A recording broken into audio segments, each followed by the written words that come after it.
नॉर्सेट की तैयारी करने में अपना टाइम वेस्ट करने से बेटर है कि आप अपकमिंग जो वैकेंसीज़ हैं स्टेट गवर्नमेंट की परमानेंट वैकेंसी उस पे फोकस करिए। जैसा कि आपको पता है कि यूपी में आ चुका है केजीएम में नर्सिंग ऑफिसर का पोस्ट, और साथ में यूपीपीएससी की जो परमानेंट वैकेंसी है यूपी में वो आ चुकी है।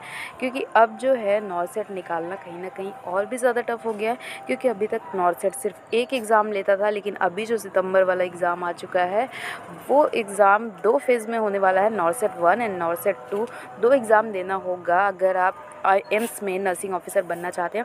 5 अगस्त की नोटिफिकेशन आ चुकी है। सुपरफिशियल नोटिफिकेशन मैं यहाँ पे आपको पढ़ के सुना देती हूँ, उसके बाद से अगर ज़रूरत होगी तो डिटेल वीडियो आ जाएगी।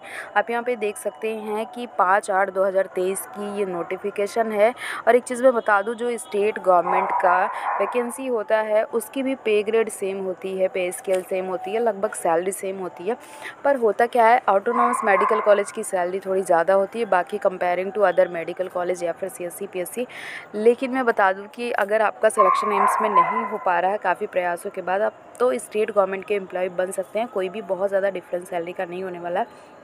हाँ, लेकिन जो एम्स की फैसिलिटीज़ होती है वो ज़्यादा होती है, और रेपुटेशन जो होता है एक एम्स नर्सिंग ऑफिसर बनने का ये ज़्यादा होता है।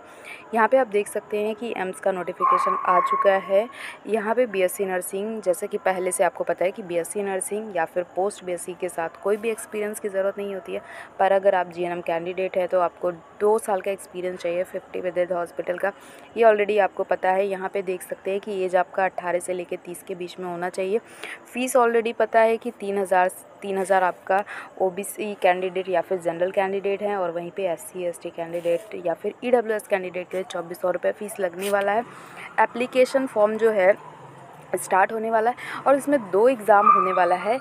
सबसे पहले एग्ज़ाम यहाँ पे आपका 2 एग्ज़ाम होने वाला है। आप देख सकते हैं कि नॉर्सेट प्रीलिमिनरी एग्ज़ाम और नॉर्सेट मेंस एग्ज़ाम, जो कि 17 सितंबर को होगा आपका नॉर्सेट का प्री एग्ज़ाम। आपके पास बहुत कम टाइम है, जैसा कि आपको पता है कि अगस्त चल रहा है, अगले महीने आपका नॉर्सेट का एग्ज़ाम है।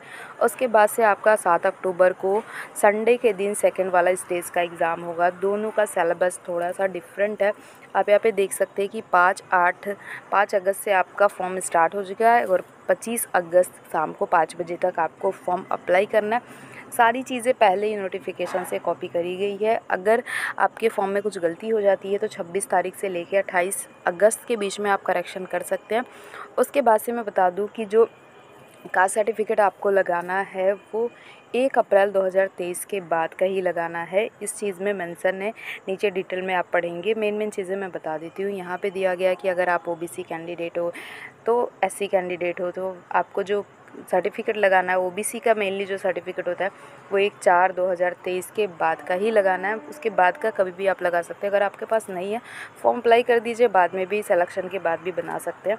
अब मैं बता दूँ इसमें और चीज़ें मेन जो यहाँ पे मैं बता दूँ, फर्स्ट वाला एग्ज़ाम जो होने वाला है प्री वाला, जो कि सितंबर में होने वाला है, इसका डिटेल यहाँ पे दिया गया है। फर्स्ट वाला एग्ज़ाम जो है उसमें आपके 100 क्वेश्चंस आएंगे, जिसमें से आपका 80 क्वेश्चन जो होगा वो नर्सिंग सब्जेक्ट से रिलेटेड होगा, और 20 क्वेश्चन जो होगा अदर सब्जेक्ट से, जैसे कि आपका जनरल नॉलेज, एप्टीट्यूड के क्वेश्चन होंगे। जनरल नॉलेज और एप्टीट्यूड के क्वेश्चन होंगे इसमें, और 80 क्वेश्चन जो होंगे वो नर्सिंग सिलेबस से होंगे। इसमें भी 1/3 माइनस मार्क, मतलब कि जो पहले एग्ज़ाम 200 क्वेश्चन का होता था उसको डिवाइड कर दिया गया है।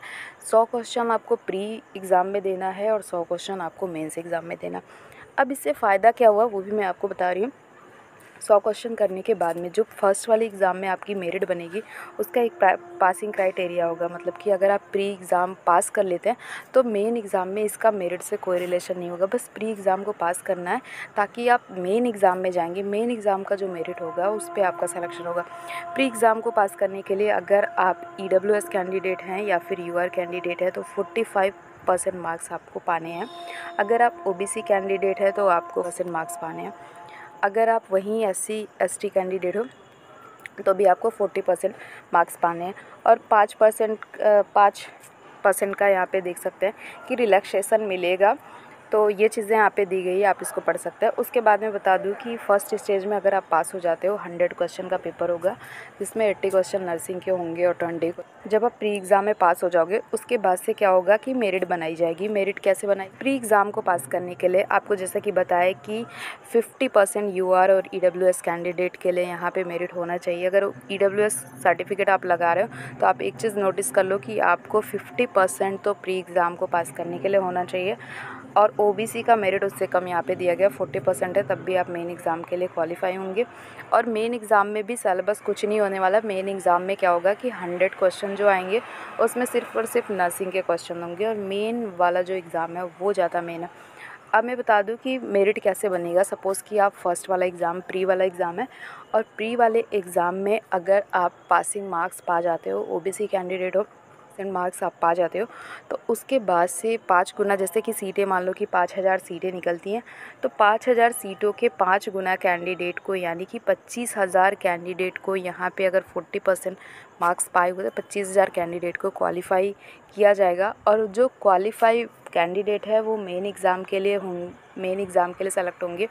मेन एग्ज़ाम देने के बाद मेरिट बनाई जाएगी, रैंक बनाई जाएगी, और उस रैंक से आप देख सकते हैं कि 6 महीने वो रैंक वैलिड होगी। जितने लोग सीटों के अंदर में आएंगे उनका सिलेक्शन हो जाएगा, और बाकी जो कैंडिडेट बच जाएंगे उनको 6 महीने के लिए उनका जो सर्टिफिकेट होगा, क्वालिफाइंग सर्टिफिकेट होगा, वो वैलिड होगा। इनकेस अगर वैकेंसी बढ़ती है या फिर वेटिंग लिस्ट जैसी चांसेस आती है तो उस कैंडिडेट से उस कंडीशन में उन्हीं सारे कैंडिडेट का दोबारा से सिलेक्शन होगा। यहाँ पे देख सकते हैं कि नॉर्सेट 2, या फिर मैं कहूँ कि मेन एग्ज़ाम जो है उसमें एक चीज़ का फ़ायदा है कि यहाँ पे 100 क्वेश्चन जो होंगे सिर्फ और सिर्फ नर्सिंग के होंगे, और यहाँ पे लेकिन माइनस मार्किंग आपका 1/3 का रहने वाला। सेम यहाँ पे पासिंग क्राइटेरिया क्या होगा कि 50% आपका यूआर और ईडब्ल्यूएस कैंडिडेट के लिए चाहिए, 45% चाहिए किसके लिए, ओबीसी के लिए, और 40% चाहिए एससी एसटी के लिए। ये क्राइटेरिया दिया गया है। कुछ जो रिलैक्सेशन वगैरह दिए गए हैं पीडब्ल्यू या फिर पीडब्ल्यूडी कैंडिडेट के लिए, हैंडीकैप्ड कैंडिडेट के लिए, तो ये सारी चीज़ें भी दी गई हैं।